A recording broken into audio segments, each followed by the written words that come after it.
ఏపీలో వాలంటీర్లు రాష్ట్ర వ్యాప్త ధర్నాకు సిద్ధమయ్యారు. గ్రామ వార్డు వాలంటీర్స్ వ్యవస్థను కొనసాగించాలని డిమాండ్ చేస్తున్నారు.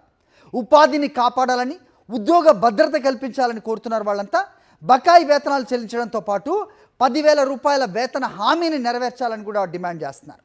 జూన్ నుంచి నిలిచిపోయిన వేతనాలు, పెండింగ్ బకాయిలు విడుదల చేయాలని వారంతా ముక్త కంఠంతో కోరుతున్నారు. ఇదే అంశానికి సంబంధించిన అప్డేట్స్ మా కరెస్పాండెంట్ సురేందర్తో మాట్లాడి తెలుసుకుందాం. అయితే ఇక్కడ వీళ్ళు అడుగుతున్నది ఏదో గొంతెమ్మ కోరికో లేదంటే కొత్తగా వచ్చిన డిమాండో కాదు. ఇప్పుడు కూటమి ప్రభుత్వం అప్పటి ప్రచార సభల్లో హోరెత్తించిన మాటే, వాళ్ళ ఇచ్చిన హామీయే. వాలంటీర్ వ్యవస్థని కొనసాగిస్తాం, ఇప్పుడు ఈ ప్రభుత్వం ఇస్తున్న దానికంటే మేము మెరుగ్గా ఇస్తామంటూ వాళ్ళు చెప్పిన దాన్నే ఇప్పుడు ధర్నాల రూపంలో రోడ్డుపైకి వచ్చి అడిగితే కానీ ఈ గొంతుక వాళ్ళకి వినిపించని పరిస్థితి నెలకొంది.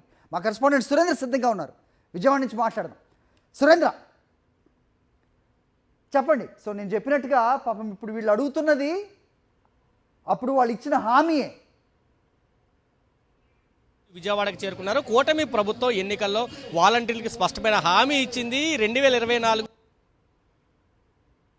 కాదు 10,000 రూపాయలు మీకు వేతనం ఇస్తాము, ఏ ఒక్కరిని కూడా ఉద్యోగాలను తొలగించమంటూ కూడా ప్రభుత్వం చెప్పిన పరిస్థితి. కానీ అధికారం చేపట్టిన మొదటి రోజు నుంచే వాలంటీర్లందరినీ కూడా ఉద్యోగాలను తొలగించిన పరిస్థితి మనం చూస్తే వాలంటీర్లు కూడా అంతా ఆందోళన చేస్తున్నారు. దాదాపు రాష్ట్ర వ్యాప్తంగా 2.5 లక్షల మంది వాలంటీర్లు ఉన్నారు. వీళ్ళంతా ఇంటింటికి తిరిగి ప్రభుత్వ సంక్షేమ పథకాలను ప్రజలకు అందించిన పరిస్థితి. అదే కూటమి ప్రభుత్వం మాత్రం ఇచ్చిన హామీని ఎక్కడ అమలు చేయలేదు. దీంతో వాళ్ళంతా రోడ్డున పడ్డారు.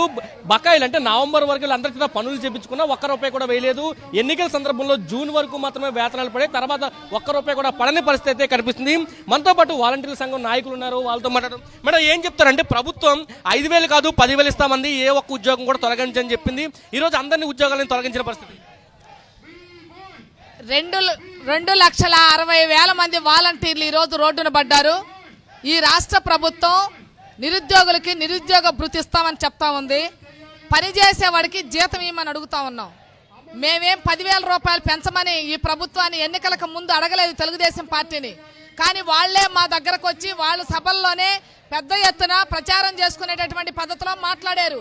వాలంటీర్లందరికీ మేము వస్తే 10,000 రూపాయలు పెంచుతాం, 5,000 రూపాయలకి ఏం వచ్చిద్దని మాట్లాడారు. అసలు ఇప్పుడు వాలంటీర్ల వ్యవస్థే లేదని చెప్తా ఉన్నారు. అందుకనే మేము ఈరోజు ఆందోళన చేస్తా ఉన్నాం. ప్రభుత్వం ఇప్పటికైనా ఆలోచించాలి. కొత్త నిరుద్యోగాన్ని సృష్టించే పని మీరు చెయ్యొద్దు. ఆల్రెడీ ఉన్న నిరుద్యోగంతోనే రాష్ట్రం అల్లాడుతూ ఉంది. ఇతర రాష్ట్రాలకు, ఇతర దేశాలకు పని కోసం వలసలు వెళ్ళేటటువంటిది పెరిగింది. వాలంటీర్లని మరలా మీరు 2,60,60,000 మందిని ఉపాధి లేకుండా చేసే పని చెయ్యొద్దు. వీళ్ళందరినీ తిరిగి కొనసాగించాలనే డిమాండ్ మీద ఈరోజు మేము రాష్ట్ర ధర్నాని సిఐటి ఆధ్వర్యంలో నిర్వహిస్తా ఉన్నాం. మీరు ఎక్కడి నుంచి వచ్చారు? పాడేరు నుంచి సార్. ఏం చెప్పి గవర్నమెంట్ హామీ ఇచ్చింది మిమ్మల్ని అందరూ ఉద్యోగాల్లో కొనసాగిస్తామని, ఇప్పుడు ఏం చెప్తున్నారు? ఎక్కడి నుంచి వచ్చారు? అల్లూరు సీతారామరాజు జిల్లా రంపచోడవరం మండలం ఏజెన్సీ నుంచి వచ్చామండి. మాకు ఏవైతే కూటమి గవర్నమెంట్ హామీలు అయితే హామీలు ఇచ్చిందో అవన్నీ నెరవేర్చాలి. మాకు ఉద్యోగ భద్రత కల్పిస్తానన్నారు, జీతాలు పెంచుతానన్నారు. ఇప్పుడు మొత్తానికి ఆదాయం లేకుండా మాకు పూట గడవటానికి కూడా పూట గడవలేని పరిస్థితిలో మమ్మల్ని వదిలేశారు. ఏ కారణం చేత వదిలేశారో మాకు తెలియదు.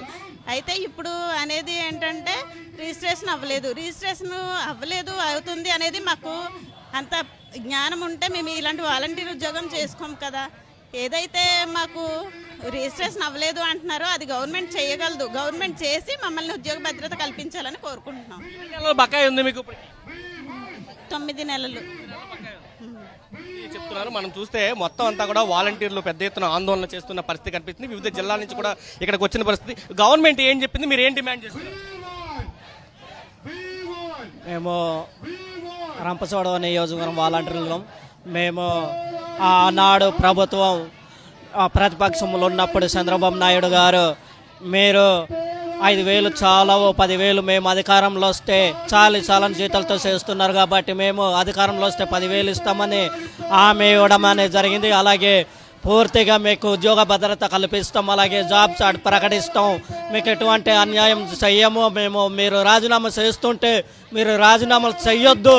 మేము అధికారంలో వస్తే ఎవరైతే రాజీనామా చేశారో వాళ్ళు కూడా తిరిగి మళ్ళీ మేము విధిలోకి తీసుకుంటామని ఆ రోజున ఎలక్షన్ ముందు హామీ ఇవ్వడం అనేది జరిగింది. చెప్తున్నారు. ప్రభుత్వం ఎన్నికల ముందు హామీ అయితే ఇచ్చింది, ఎవరిని ఉద్యోగాల్లో తొలగించమని. 5,000 రూపాయల వేతనం సరిపోదు కాబట్టి మేము అధికారంలోకి వస్తే 10,000 ఇస్తామంటూ ప్రకటించి చంద్రబాబు నాయుడు అదేవిధంగా పవన్ కళ్యాణ్ కూడా ప్రకటించారు. కానీ ఒక్కరిని కూడా ఉద్యోగాలను తీసుకునే పరిస్థితి. విజయవాడ వరదల్లో కూడా మనం చూసాము, పూర్తిగా అధికార యంత్రాంగం అంతా పనిచేసినా చివరికి వాలంటీర్లు అవసరం కావాల్సి వచ్చింది. ఖచ్చితంగా వాలంటీర్లు తీసుకున్నాం.